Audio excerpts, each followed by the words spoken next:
জানেন যে অন্তর্বর্তীকালীন সরকার বাংলাদেশের যে টিকা বিষয় সেই বিষয়ে তারা একটা এক্সপেরিমেন্ট করতে গেছিল। সেই এক্সপেরিমেন্টের কারণে বাংলাদেশের শিশুরা হামের মতো একটা রোগের টিকা তারা পায়নি। যতগুলো শিশু মারা গেছে তার 66% টিকার অভাবে, চিকিৎসার অভাবে কিন্তু মারা যাচ্ছে। এই তারা দরপত্র উন্মুক্ত করে দিয়েছিল প্রায় 50%, এবং তার কারণে বাংলাদেশে টিকা আসেনি। এবং আমরা দেখলাম যে শিশুরা টিকার অভাবে আক্রান্ত হয়ে, হামে আক্রান্ত হয়ে মারা যাচ্ছে।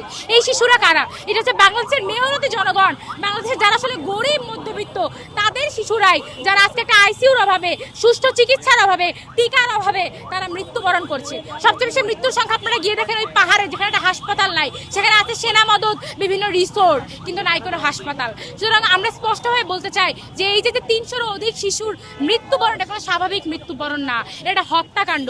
এবং এই হত্যাকাণ্ড ঘটিয়েছে অন্তর্বর্তীকালীন সরকারের প্রধান এবং তার স্বাস্থ্য উপদেষ্টা। তাদের হাতে প্রায় 300-র অধিক শিশুর রক্ত লেগে আছে, মা বাপে হাহাকার লেগে আছে।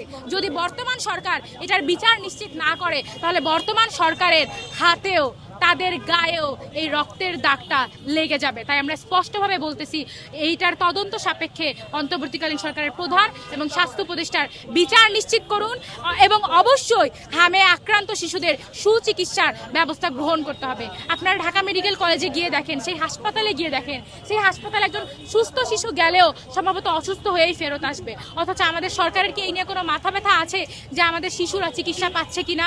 পাচ্ছেন না। সুতরাং আমরা স্পষ্টভাবে বলতে চাই, বাংলাদেশকে যদি বাঁচাতে চান, বাংলাদেশের জন্য একটা নিরাপদ ভবিষ্যৎ চান, তাহলে বাংলাদেশের শিশুদের নিরাপদ ভবিষ্যৎ আগে নিশ্চিত করুন।